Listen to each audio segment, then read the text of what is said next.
Il y a 4 mois, oui, la France est en guerre, les hôpitaux sont débordés, les centres de réanimation débordent, c'est une catastrophe, on n'a plus de lits, c'est terrible, c'est la guerre. 4 mois plus tard, concrètement, qu'est-ce que vous avez fait? Est-ce que vous avez construit un seul hôpital? Rien. Est-ce que vous avez fait des tentes pour accueillir des malades supplémentaires? Que dalle. Est-ce que vous avez donné du matériel pour les centres de réanimation? Que dalle. Par contre, quand c'est la Coupe du Monde de foot, vous faites des stades en 15 jours, ça sort du sol comme des champignons.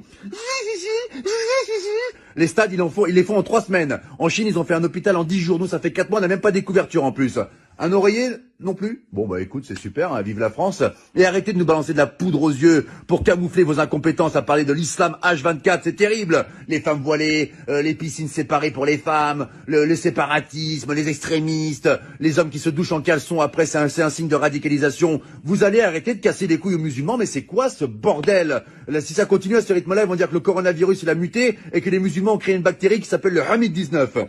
Nous sommes avec Jérémy qui a été infecté par le Hamid-19. Pouvez-vous nous raconter votre calvaire, Jérémy? Bah, ça a commencé par la barbe qui pousse toute seule, alors que je suis un berbe à la base, donc c'est un peu incohérent, vraiment. Et après, les premiers symptômes, j'ai dit des mots d'arabe en pleine nuit. Je me réveillais, Allahu Akbar! Et là, vraiment, c'était vraiment difficile. Et le point final, ça a été quand je mangeais avec maman. Elle m'avait préparé un cassoulet, c'est une bonne vivante, maman. Et puis là, d'un coup, il y a une phrase qui est sortie. Ashhadu an la ilaha illallah wa ashhadu anna Muhammadan Rasulullah. Le verdict était sans appel. Maman a appelé les pompiers. C'était le Hamid 19. Mais aujourd'hui, ça va beaucoup mieux. Hein. Je vais à la chasse avec mon berger allemand et je fais de la pétanque avec papa.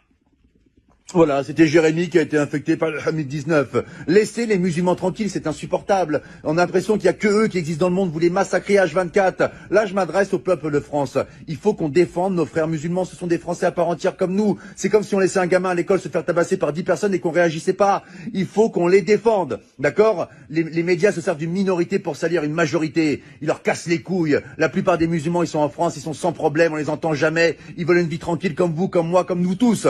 Laissez les musulmans tranquilles. Et là, c'est pas un rebeu, c'est pas un Renoir qui vous parle. C'est un blond aux yeux bleus qui vient de Bretagne et qui t'emmerde, espèce de facho de merde.